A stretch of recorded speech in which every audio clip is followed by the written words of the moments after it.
अध्याय 1 धारणाको महत्त्व। सामान्य स्तरको एकजना व्यापारी हातहरूमा डुल्दै बेलुन बेचेर जीविका चलाउँथ्यो। उसँग राता, पहेँला, नीला र कालासहित अनेकौं रङका बेलुनहरू थिए। ती खूब बिक्थे। भिड कम भएपछि बिक्री घट्नु स्वाभाविक थियो। बिक्री घट्दा व्यापारीले हिलियम ग्यासले भरिएको एउटा बेलुन स्वाट्ट हावामा छोडिदिन्थ्यो। रङ्गीन बेलुनहरू उडेको देखेपछि बच्चाबच्चीहरूको कुदाकुद चल्थ्यो। उनीहरू त्यही झुम्मिन आइपुग्थे। बिक्री फेरि बढिहाल्थ्यो। व्यस्त भइरहेको एक दिन व्यापारीले आफूलाई कसैले कोट्याएको महसुस गर्यो। फर्किएर हेर्यो, कोट्याउने सानो एउटा बच्चा रहेछ। बेलुनतिर देखाउँदै बच्चाले सोध्यो, त्यो कालो रङको बेलुन पनि उड्छ? साधारण र सजिलो सुने पनि प्रश्न गहिरो अनि मार्मिक थियो। बच्चाको प्रश्नले त्यो व्यापारीको मन छोयो। स्नेहपूर्वक उत्तर दिँदै उसले भन्यो, बाबु, बेलुन रङले उड्ने होइन, रङले बेलुनलाई उडाउँदैन। बेलुन त हावाले गर्दा उड्छ। बेलुनभित्र हलुका खाले हावा भरिएको हुन्छ। त्यही हावाले नै कालो र अरू सबै रङका बेलुनलाई उडाउँछ। हाम्रो जीवनमा पनि यही सिद्धान्त लागू हुन्छ। बेलुनको हलुका हावा जस्तै हामीलाई प्रेरित गर्ने वस्तु हामीभित्र छ कि छैन? हाम्रो भित्री भागमा के भरिएर बसेको छ? त्यो भरिएर बसेको चाहिँ हाम्रा लागि महत्त्वको वस्तु हो। त्यस वस्तुलाई हामी सोच अर्थात् दृष्टिकोण भन्छौँ। त्यही दृष्टिकोण अथवा भित्रपट्टिको वस्तुले नै बेलुनलाई चाहिँ हामीलाई पनि माथि माथि उठाउँछ। विलियम जेम्स हार्वर्ड विश्वविद्यालयका प्राध्यापक हुन्। उनी भन्छन्, मान्छेले आफ्नो दृष्टिकोण बदलेर जीवनलाई सकारात्मक दिशातिर मोड्न सक्छ। यो सूत्रवाक्य अहिलेको मान्छेले बुझ्न पाएको छैन। दृष्टिकोणबाट मिल्ने सफलता। व्यक्तिको सफलता विषयमा हार्वर्ड विश्वविद्यालयले एउटा अनुसन्धान गराएको थियो। रिपोर्टले देखायो, हरेक व्यक्तिको सफलतामा 85% भूमिका उसको दृष्टिकोणकै रहने गर्छ। तथ्य, आँकडा, विषयवस्तुको जानकारीसहित सुझबुझको भूमिका चाहिँ केवल 15% मात्रै हुन्छ। तथ्य, आँकडा, जानकारी र सुझबुझ आदि महत्त्वपूर्ण हुनुपर्ने जस्तो हामीलाई लाग्छ। हाम्रो औपचारिक शिक्षा दीक्षा समेत तथ्य, आँकडा र जानकारीमै त केन्द्रित हुने गरेको छ। 85% भूमिका हुने त्यो ठुलो हिस्सालाई औपचारिक शिक्षाले गहनतासँग लिएको पाइँदैन। यस पुस्तकमा हामी त्यही 85% को सेरोफेरोबाट मिल्ने सफलतामाथि केन्द्रित हुनेछौँ। दृष्टिकोण वा अङ्ग्रेजी भाषाको एटिट्युड विषय महत्त्व राख्ने एउटा विशिष्ट शब्द हो। यो शब्दले व्यक्तिको जीवनको करिब करिब हरेक पक्षलाई समेटेको हुन्छ। निजी अथवा व्यावसायिक जुनसुकै हुन्, ती क्षेत्रलाई पनि यसले समेट्न सक्छ। असल सकारात्मक दृष्टिकोण बिनाको कुनै व्यक्ति योग्य अधिकृत बन्न सक्ला? साँचो अर्थमा बन्नुपर्ने विद्यार्थी बन्ला? मातापिता, शिक्षक, विक्रेता, कर्मचारी, मालिक, जे बन्नुपर्ने हो त्यो बन्लान् त? सम्भव छैन, बन्दैनन्।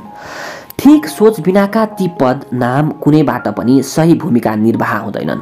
क्षेत्र जुनसुकै रोज्नुहोस्, सफलताको मुख्य आधार चाहिँ तपाईँले लिने दृष्टिकोण नै हो। हामीले छलफल गर्यौं, सफल हुनका लागि दृष्टिकोण साँच्चै महत्त्वपूर्ण तत्त्व हो। त्यसो भए हामी आफैले आफ्नो जीवनप्रतिको दृष्टिकोणलाई स्पष्ट पार्नु परेन त?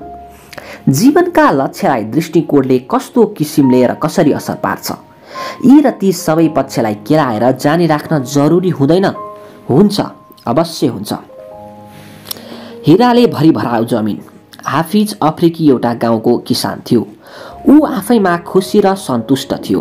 हाफिज खुसी थियो किनकि ऊ सन्तुष्ट थियो। ऊ सन्तुष्ट थियो किनकि हाफिज खुसी थियो। यस्तैमा एक दिन हाफिज कहाँ एकजना बुद्धिमान मान्छे आइपुग्यो। त्यो मान्छेले हिराको मूल्य र त्यससँग जोडिने तागतको बात झिक्यो। उसले हाफिजलाई भन्यो, बुढी औलाद जत्रो हिरा भएमा तिमी एउटा सहर किन्न सक्छौ। मुड्की बटारे जत्रै डल्ला भए त सिँगै देश खरिद्ने आँट गर्न सक्छौ। आगो लगाउन सक्ने प्रभावकारी आफ्नो बात सकेर त्यो मान्छे त्यहाँबाट हिँड्यो। हाफिजले त्यो बात मनमा खेलाइरह्यो। रातभर निदाउन पनि सकेन। अहिलेसम्मको उसको खुसी र सन्तुष्टि अब बाँकी नै रहेन। खुसी र सन्तुष्टि रितिएको हाफिज हुनसम्म बेचैन भइसकेको थियो। भोलिपल्ट नै भयभरको आफ्नो जमिन हाफिजले बेच्यो। परिवारको बसोबास, खानपिन र रेखदेखको उचित बन्दोबस्त समेत मिलायो। यसपछि ऊ हिराको खोजीमा निस्क्यो। उत्साह बोकेको हफिज पुरै अफ्रिका डुल्यो। खोजेको हिरा भेटेन। त्यता पो पाइन्छ कि मनसँग बात मार्दै ऊ युरोपतिर पुग्यो। पुगेका ठाउँतिर कतै पनि भेटेन। आशाले भने हफिजलाई घिस्याइरह्यो। यहाँ र त्यहाँ गर्दा गर्दै ऊ स्पेन पुग्यो। हफिज अब पुरै जर्जर भइसकेको थियो। खल्तीमा पैसाले कति दिनसम्म थेक्ने? सकियो। तानिएको शरीर, आशामय दगुरेको मन, यिनमा न शक्ति न उत्साह नै थियो। जीवित रहन एउटा मान्छेलाई चाहिने वस्तु उसँग अब बाँकी नै रहेनन्। थकित, व्याकुल अनि निराश हफिजले अन्धकार बाहेक अरू देखेन र सोचेन। बरु बग्दै गरेको बार्सिलोना नदी पो उसैको अगाडि ठोकियो। गलेका हताश उसका खुट्टाहरू एकाएक त्यतै मोडिए। जीवनले झेलिरहेको उकुस मुकुस सम्झिएर उसले आँखा चिम्लियो। अन्तिम निर्णय अति कठोर थियो। हफिज बार्सिलोनाको उर्लदो छालमै हुत्तियो। आत्महत्यापछि मात्र हफिजको मनको आगोले बल्ल विश्राम पायो। अर्कातिर यता हफिजको जायजेथा खरिदकर्ता ऊँट लिएर पानी खुवाउन निस्कियो। जमिन अनि खेतसँगै खोलाको लामो हिस्सा खरिदमा आएकै थियो। पानी खुवाउँदै गर्दा बीचमा उसले आफ्नो जमिन निहाल्यो। उदाउँदै गरेको सूर्यका किरणहरू ढुङ्गामा ठोकिँदा ती इन्द्रधनुषै चम्किरहेका थिए। उसले लोभलाग्दो ढुङ्गाहरूलाई छानी छानी टिप्यो, ल्याएर बैठक कोठामा राख्यो। यसैबीच हफिजसँग हिराको बात मार्ने त्यो मान्छे टुप्लुक्क त्यहीँ आइपुग्यो। बैठकमा चम्किएका ढुङ्गातिर हेर्दै उसले सोध्यो, हफिज फर्कियो? फर्किएको छैन। छोटो जवाबपछि खरिदकर्ताले उल्टै प्रश्न गर्यो, किन र? मैले उसँग हिराको मूल्य र तागतको कुराकानी गरेको थिएँ। बैठकमा राखिएका यी ढुङ्गाहरू हिरा नै हुन्। यी बटुलेर उनी आएछ कि भन्ने लागेकोले सोधेको हुँ। आगन्तुकले फेरि पनि छोटकरीमा आफ्ना भनाइसक्यो। सामान्य ती ढुङ्गाहरू हिरा होलान् त्यस्तो त खरिदकर्तालाई कल्पनासम्म थिएन। अलि अचम्म मान्दै उसले भन्यो, ढुङ्गाहरू राम्रो लागेर ल्याएको हुँ। राम्रो ढुङ्गाहरू सबैलाई हिरा हुन् भन्न मिल्छ? आगन्तुक र खरिदकर्ता बीच लामै कुराकानी भए। आफू हिराको पारखी भएको बात आगन्तुकले झिक्यो। प्रमाणस्वरूप खोला नजिकको खेतबाट उनीहरू दुवै मिली अरू ढुङ्गा बटुले जौहरी कहाँ जाँच्न पुर्याए। वास्तवमै ती ढुङ्गाहरू हिरा ठहरिए। हफिजले बेचेर हिँडेको त्यो जमिन यथार्थमा हिराले भरिएको थियो। कथाले दिन खोजेको सन्देश के हो? त्यसलाई मोटामोटी 6वटा बुँदा समेटेर हेरौँ। 1. दृष्टिकोण सकारात्मक छ भने हामी हिराले भरिएको जमिनमाथि हिँडिरहेको महसुस गर्न सक्छौँ। मौकाहरू सधैँ हाम्रा पैतला मुनि दबेर बसेका हुन्छन्। खोज्नलाई भड्किएर यताउता र कतै पनि जानु पर्दैन। केवल हामीले दबेर बसेका मौकाहरूलाई चिन्न सक्नुपर्छ। 2. अरूकै खेतबारी हरियो, अरूकै बाली मात्र सप्रिएको देख्ने हाम्रो स्वभावै गलत छ। 3. हामी अरूका वस्तुसँग जसरी लोभिने गर्छौँ त्यस्तै अरू पनि हाम्रा प्रति लोभिन्छन्। त्यसैले पनि उनीहरू हामीसँग आफ्ना ठाउँ साट्न पाउँदा खुसी हुन्छन्। मौकालाई चिन्ने क्षमता जसले राख्दैन उसले मौकाको पदचापलाई कर्कश आवाज ठान्छ। मौका फुत्किएर गइसकेपछि बल्ल हामीलाई तिनीहरूको पहिचान हुने गर्छ। 6. एक पटक आएको मौका पटक पटक फर्केर आइरहँदैन। दोस्रो मौका अझ राम्रो नराम्रो दुवै हुन सक्ला। पहिलो जस्तो त्यो कहिल्यै हुँदैन। समयमा नै उचित निर्णय लिन सक्नुको महत्त्व बेग्लै हुन्छ। बेठिक समयमा लिएको सही निर्णय पनि गलत निर्णय बराबर बन्न पुग्छ। डेभिड र गोलियत बाइबलमा आउने घतलाग्दो एउटा प्रसङ्ग हो। गोलियत भयङ्कर शरीर भएको एउटा राक्षस थियो। उसको उत्पात मचाउने स्वभावले गर्दा त्यहाँका सारा मान्छे थर्कमान थिए। गोलियत विरुद्ध लड्ने हिम्मत त्यहाँका कसैले देखाएका थिएनन्। यस्तैमा एकै दिन डेभिड नाम गरेको एउटा किशोर भेडा गोठालो त्यही आफन्तजन कहाँ आयो। ऊ बुद्धिमान, साहसी र बहादुर किशोर थियो। कुरै कुरामा राक्षससँग भयभीत मान्छेहरूका मनको अवस्था उसले बुझिहाल्यो। त्यसपछि डेभिडले प्रश्न गर्यो, त्यो राक्षससँग तिमीहरू किन लड्दैनौ? उसका ती आफन्तहरू गोलियतको त नामैसँग थर्कमान थिए। साउतीको स्वरमा उनीहरूले भने, देखेनौ ऊ कति ठुलो छ, त्यसलाई हिर्काएर मार्न कहाँ सकिन्छ? डेभिड उनीहरूभित्र हिम्मत जगाउन चाहन्थ्यो। उसले भन्यो, ठुलो हुनाले उसलाई हिर्काउन नसकिने होइन, बरु ऊ भयानक शरीरकै हुनाले हाम्रो प्रहार व्यर्थ जाँदैन। हरेक प्रहारले उसको शरीरमाथि चोटहरू थप्दै र गलाउँदै जान्छन्। डेभिडले गफै मात्र झिकेर बसेन, लड्नै गयो। गोलेलीका मट्याङ्ग्रा हानी हानी भयानक देखिने त्यो राक्षसलाई ढालेर त्यही मारिदियो। मारिएको राक्षस उही गोलियत नै थियो। फरक केवल दृष्टिकोण, हेराइ र समझको मात्रै त हो। बाधालाई हामी कसरी हेर्छौं यो हाम्रो दृष्टिकोणबाट तय हुन्छ। आशावादीका लागि दृष्टिकोण सफलताकै सिंढी बन्न सक्छ। अर्कातिर निराशावादी सोच हुनेहरूका लागि भने कुनै पनि परिस्थिति अड्कच बन्न पुग्छ। Napoleon Hill think and grow rich जस्ता अनेकौं प्रसिद्ध पुस्तकहरूका लेखक हुन्। उनी भन्छन्, हरेक समस्याले कमसेकम आफू जत्रै कहिलेकाहीँ महान अवसर समेत लिएर आउँछ। संस्थाहरूका लागि दृष्टिकोणको महत्त्व। कुनै व्यक्ति, सङ्घ संस्था अथवा राष्ट्रहरू तुलनात्मक रूपमा अरूभन्दा बढी सफल किन हुन्छन्? यसमा कुनै प्रकारको रहस्य अथवा भित्री मर्म हुन सक्छ। हो, उनीहरू अरूभन्दा गहन सोच राख्छन् र असरदार तरिकाले काम गर्छन्। उनीहरू आफ्नो मान्छे कामदारहरूलाई महत्त्वपूर्ण एवं मूल्यवान सम्पत्ति मान्छन्। तीमाथि मन खोलेर लगानी गर्छन्। उनीहरूको सफलताको कडी नै ठिक ठाउँमा उचित लगानी हो। विश्वमै ठूला गनिने अनेकौं कर्पोरेसनका उच्च अधिकृतहरूसँग मैले प्रश्न गरेको थिएँ, कुनै एउटा चीज बदल्नका निम्ति जादुको छडी भेटिएमा तपाईहरू को चाहिँ बदल्नुहुन्छ? जसले तपाईको कम्पनी प्रभावकारी, उत्पादनशील र प्रशस्त लाभ पाउने बनोस्। त्यसका लागि केलाई बदल्न चाहना राख्नुहुन्छ? ती सबै जसाले भने, म कामदारको दृष्टिकोण बदल्न चाहन्छु। उनीहरूले आफ्ना भनाइका पक्षमा पुष्टि हुने तर्कहरू अघि सारेका थिए। भनाइहरूको निचोड थियो, सकारात्मक दृष्टिकोणले कामदारहरूमा सामूहिक भावना बढ्न जान्छ। उनीहरूमा दायित्व र कर्तव्य बोध समेत बढ्नाले नोक्सानी घट्न थाल्छ। समग्रमा भन्नुपर्दा संस्थामा काम गर्ने वातावरण सुखद र उत्साहजनक बन्नुपर्छ। कुनै पनि व्यवसायमा सम्बन्धित कामदारहरू नै सबैभन्दा मूल्यवान सम्पत्ति हुन्। अनुभवले देखाएको छ, पुँजी र औजार भन्दा मानव शक्ति बढी मूल्यवान हुन्छ। दुर्भाग्य नै भन्नुपर्छ, त्यही मानव शक्ति अहिलेसम्म पनि उपेक्षित भइरहेको छ। ठिकसँग परिचालन हुन सकेमा त्यो मानव शक्ति बहुमूल्य सम्पत्ति बन्न पुग्छ। यस पक्षलाई व्यवस्था गरिँदा त्यही मानव शक्ति अत्यन्त ठूलो बोझ साबित भइदिन्छ। क्षमतायुक्त मानव शक्ति। ग्राहक सेवा वितरणका सिप र रणनैतिक योजना सम्बन्धी अनेकौं तालिमहरूमा मेरो संलग्नता रह्यो। ती ठाउँका सहभागिताले प्रशस्त अनुभव बटुल्ने मौकाहरू मिलेका छन्। मेरो अनुभवको निष्कर्ष छ, कार्यक्रमहरू उत्कृष्ट खालका ल्याइन्छन्। तिनीहरूभित्र चुनौती चाहिँ यथावत रहिराख्छ। त्यस्ता कार्यक्रम सफल हुनलाई तिनीहरूको मुख्य आधार सही हुनपर्छ। त्यो सही आधार भनेको TQP हो। यो TPQ भनेको के हो? टोटल क्वालिटी पिपुल, अर्थात् पूर्ण क्षमतायुक्त मान्छे। ती त्यस्ता मान्छेहरू हुन् जससँग बलियो चरित्र हुन्छ। नैतिक मूल्य र सकारात्मक दृष्टिकोणबाट तिनीहरूले आफ्नो चरित्र निर्माण गरेका हुन्छन्। अनुभवले सिकाउँछ, कुनै कार्यक्रम चलाउँदै हुनुहुन्छ भने त्यहाँ आधार पक्षलाई नबिर्सनुहोस्। आधार अथवा जग बलियो भएन भने लक्षित काम सफल हुँदैन। त्यो जग र आधार भनेकै TQP हो। ग्राहक सेवामा बस्नेहरू धेरै जसोलाई कृपया, धन्यवाद जस्ता शब्द भन्न प्रेरित गरिन्छ। मुस्कुराएर हात मिलाउन समेत सिकाइन्छ। त्यो कामदार सेवा गर्ने भावनाकै छैन भने उसले यी शिष्टाचार अपनाउला। अपनाएछ नै भने पनि उसको मुस्कान स्वाभाविक बन्ला। बनावटी त्यस्ता व्यवहारलाई ग्राहकले नबुझ्लान्।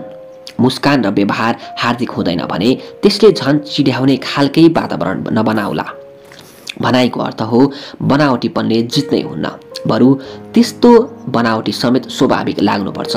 ग्राहक सेवामा बस्नेले प्लिज, थ्याङ्क यू जस्ता शिष्ट शब्दसँगै मुस्कुराउनु पर्दछ। यी शब्द, व्यवहार र वातावरण ती ठाउँमा लागि महत्त्वपूर्ण हुन्। तर बुझ्नैपर्छ, मनभित्रैदेखि सेवा गर्ने भावना नहुनेहरूमा देखिनुपर्ने स्वाभाविकता झल्कदैन। फ्रान्सका प्रसिद्ध दार्शनिक ब्लेज पास्कल सँग अर्को दार्शनिक साथी भेटियो।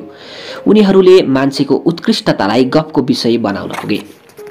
साथीले भनेछ, तपाईको जस्तो दिमाग भइदिएको भने म उत्कृष्ट मान्छे बन्ने थिएँ। पास्कलले भनेछन्, तपाईँ उत्कृष्ट व्यक्ति बन्नुहोस्, तपाईको दिमाग स्वतः मेरो जस्तो बनिहाल्छ। ठूला खाले संस्थाहरूको मापदण्ड भनेको त्यहाँ दिइने तलब र कामका अवस्था मात्र होइनन्। भावना, दृष्टिकोण, पारस्परिक सम्बन्ध जस्ता मूल्यवान आधार समेतमा ठूलाको मापन हुन्छ।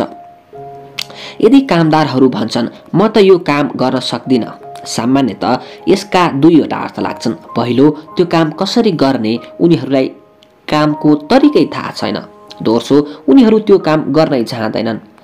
काम गर्ने तरिका थाहा नहुनु त्यो तालिमसँग सम्बन्धित पक्ष हो। काम गर्नै नचाहनु चाहिँ दृष्टिकोणको पक्ष हो। कामदारले कामकै प्रवाह नगर्नु मूल्य र मान्यतासँग जोडिने अहम प्रश्न हो। यसको अर्थ हो उनीहरू त्यो काम आफूले गर्नुहुन्न भन्ने मान्यता राख्छन्। क्यालगरी टावरको उचाइ 190.8 मिटर छ। यसको कुल वजन पनि 10,884 टन छ। त्यसमध्ये 6,349 टन पुरा वजनको करिब 60% त जमिन मुनि नै गाडिएको छ। यसको अर्थ हुन आउँछ जग मजबुत हुनै पर्छ। भव्य र ठूला महलहरूका जग अथवा आधार अत्यन्त मजबुत हुन्छन्। बलियो आधारमा भव्य महल टिके चाहिँ सफलताको लागि त्यस्तै बलियो आधार हुनुपर्छ। हरेक सफलताको त्यो आधार भनेकै त्यसप्रतिको दृष्टिकोण हो। सम्पूर्णतावादी दृष्टिकोण। म सम्पूर्णतावादी दृष्टिकोणमा विश्वास राख्छु। हामी केवल हात खुट्टा, आँखा, कान, दिमाग र मुटु मात्रै त होइनौँ, एउटा पुरै शरीरसँगको सिङ्गो र पूर्ण मानव हौँ। काममा जाँदा एउटा सम्पूर्ण मानव निस्किन्छ। सम्पूर्ण मानव नै घर फिर्छ। घरायसी समस्याले उताका कामलाई कार्यालयका समस्याले हाम्रा घर समेतै असर पारिरहेका हुन्छन्। हाम्रा घरेलु समस्याको असर जब काममाथि पर्छ तब के हुन्छ? हाम्रो तनाव बढ्छ। त्यसको असरले फेरि उत्पादन घट्न पुग्छ। त्यस्तै कार्यालयका समस्याले परिवारसहित जीवनका विविध पक्षहरूमै असर पारिरहन्छन्। व्यक्तिगत, पेशागत र सामाजिक समस्याहरूका असर कुनै न कुनै रूपमा ती एक अर्कामाथि परि नै रहन्छन्। दृष्टिकोणलाई निर्धारण गर्ने कारक तत्त्वहरू। मेरा केही प्रश्न छन्। हामी जन्मदै दृष्टिकोण लिएर जन्मेका हुन्छौँ अथवा हुर्किएपछि नै विकसित गर्छौँ? हाम्रो दृष्टिकोण कुन तत्त्वबाट बनेको हुन्छ? वरिपरिको वातावरणले गर्दा दृष्टिकोण नकारात्मक बन्न पुग्यो, के त्यसलाई परिवर्तन गर्न सकिन्छ? हाम्रा अधिकांश प्रवृत्ति र स्वभाव त जन्मसँगै आउँछन्। केही दृष्टिकोण सुरुका वर्षहरूमा बन्छन्। पछि बन्न जाने दृष्टिकोणलाई भने मूलतः 3वटा कारक तत्त्वले निर्धारित भूमिका खेल्छन्। अङ्ग्रेजीमा 3 E's भनेर चिनिने ती तत्त्वहरू यस प्रकारका छन्: वातावरण, इन्भाइरोमेन्ट, अनुभव, एक्सपिरियन्स, शिक्षा, एजुकेसन। अब यी तीनैवटालाई अलि व्यापक पक्षबाट हेरौँ। वातावरण। घर, राम्रा अनि नराम्रा प्रभावहरू। स्कुल, साथीहरूका दबाव, काम, सहयोगी हाकिमका अप्ठ्यारा व्यवहार, प्रचारक माध्यम, टिभी, अखबार, रेडियो, फिल्म, सांस्कृतिक पृष्ठभूमि, धार्मिक पृष्ठभूमि, परम्परा र मान्यताहरू, सामाजिक वातावरण, राजनैतिक वातावरण। माथिका यी सबै वातावरणबाट संस्कृतिको निर्माण हुन्छ। घर, संस्था, देश, जे भनौँ, यी सबैको आफ्नै एउटा संस्कृति हुन्छ।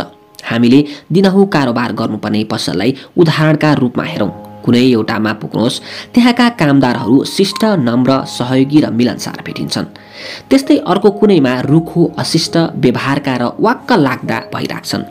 परिवारभित्र पनि कयौँ यस्ता फरकहरू भेटिराख्छन्। कुनै परिवारका मातापिता, बच्चा-बच्ची सबै नै शिष्ट, सभ्य र विवेकी पाइन्छन्। त्यसकै छिमेकमा एउटासँग अर्को कुकुर बिरालो चाहिँ झम्टाझम्टी गरिराखेका पनि त भेटिन्छन्। माथिका व्यवहारिक पक्ष राष्ट्रकै सन्दर्भमा पनि लागू हुन्छन्। सरकार र राजनीतिमा इमान्दारी छ भने त्यहाँका बासिन्दा पनि इमान्दार हुन्छन्। ऐन र कानुन अनुशासनको राज हुन्छ। सभ्य, शिष्ट र असल नागरिक भेटिन्छन्। सरकार अनि राजनीति भ्रष्ट भएको राष्ट्रमा माथिको ठिक उल्टो व्यवहार चल्छ। भ्रष्ट वातावरणमा इमान्दार मान्छेलाई जिउन कठिन हुन्छ। त्यस्तै इमानी वातावरणमा भ्रष्टहरू पनि जिउन कठिन मान्छन्। सकारात्मक वातावरणमा साधारण मान्छेले पनि आफ्नो कार्यक्षमता बढाउँछ। नकारात्मक वातावरणमा छ भने सक्षम व्यक्ति समेत कार्यक्षमता गुमाउँछ। संस्कृत कहीँ कतै पनि तलबाट माथि उक्लिँदैन, यो सधैँ माथिबाट तलतिर सर्छ। अघिल्ला पुस्ता अनि अगुवाहरूले पछि आउनेहरूलाई आफू उदाहरण बनेर देखाउन सक्नुपर्छ। हामी हरेकले आफ्नो पछाडि फर्केर निहाल्नुपर्छ, अर्थात् आफ्नो काम र ठाउँबाट निहाल्नु राम्रो दायित्व हो। सन्तान र वरिपरिका अरू समेतलाई कुनै अनुकूल वातावरण तयार पार्यो। नकारात्मक वातावरण सकारात्मक व्यवहारको आशा गर्नु व्यर्थ हुन्छ। कानुन नहुनु नै कानुन बनेको समाजमा सज्जनहरू समेत बेइमान बन्न बाध्य हुन्छन्। तपाईँ आफू रहे वरिपरिको वातावरणले आफैमाथि के कस्तो प्रभाव पारिरहेको छ, त्यस्तै तपाईँ आफूले सिर्जिएको वातावरणले अरूलाई कस्तो असर दिएको छ, अलिकति समय निकालेर यी दुवै वातावरणलाई ठिकसँग मूल्याङ्कन गर्नुहोस्। 2 नम्बरमा छ अनुभव। व्यक्तिहरूको संसर्गबाट पाएका अनुभवले हामी आफ्ना व्यवहारलाई बदल्दै जान्छौँ। कुनै व्यक्तिसँगको अनुभव सुखद भए हामी उसप्रति सकारात्मक दृष्टिकोण राख्छौँ। नकारात्मक अनुभव गरिएका कुनै पनि त्यस्ता व्यक्तिसँग भने हामी सावधानी अपनाउँछौँ। अनुभव र घटनाहरू हाम्रो जीवनका दिशानिर्देश रिफरेन्स पोइन्ट बन्न पुग्छन्। यिनैबाट हामी निष्कर्ष निकाल्छौँ जसले हाम्रै भविष्यका लागि मार्गदर्शकको काम गर्छन्। शिक्षा शब्दले औपचारिक र अनौपचारिक दुवै किसिमका शिक्षाको प्रतिनिधित्व गर्छ। वर्तमान समयले सूचना तथा जानकारीको त बाढी ल्याइदिएको छ। ज्ञान र समझदारीको क्षेत्रमा चाहिँ खडेरी नै पारिदिएको छ। योजनाबद्ध ढङ्गले ज्ञानको प्रयोग गरिएमा त्यो स्वत समझदारीमा परिणत भइदिन्छ। यथार्थमा विवेकपूर्ण समझदारीले नै हामी आफ्नो अभियानमा सफल बन्छौँ। शिक्षामा शिक्षकको भूमिका अत्यन्त महत्त्वपूर्ण हुन्छ। उसले हालिदिएको विचारको प्रभाव र तरङ्ग अनन्तकालसम्म अमिट रूपमै रहिरहन्छ। केवल जीवन निर्वाहका तरिकाहरू सिकाउनमा मात्रै शिक्षा सीमित हुनु हुँदैन। साँचो अर्थमा जीवन के हो, जीवन सार्थक पार्न कसरी बाँच्नुपर्छ, शिक्षाले यी पक्षहरूलाई नछोडी समेटेर सिकाउन सक्नुपर्छ। सकारात्मक दृष्टिकोणका व्यक्तित्वको पहिचान। खराब स्वास्थ्य नहुनु भन्नुको अर्थ राम्रो स्वास्थ्य हुनु भन्ने होइन। त्यस्तै नकारात्मकता नहुनु मात्रैले व्यक्तिलाई सकारात्मक हो भन्ने पनि जनाइहाल्दैन। सकारात्मक सोचका मान्छेहरू सजिलै चिनिन्छन्। उनीहरूको व्यक्तित्वमै चिनिने खाले विशेषताहरू पाइन्छन्।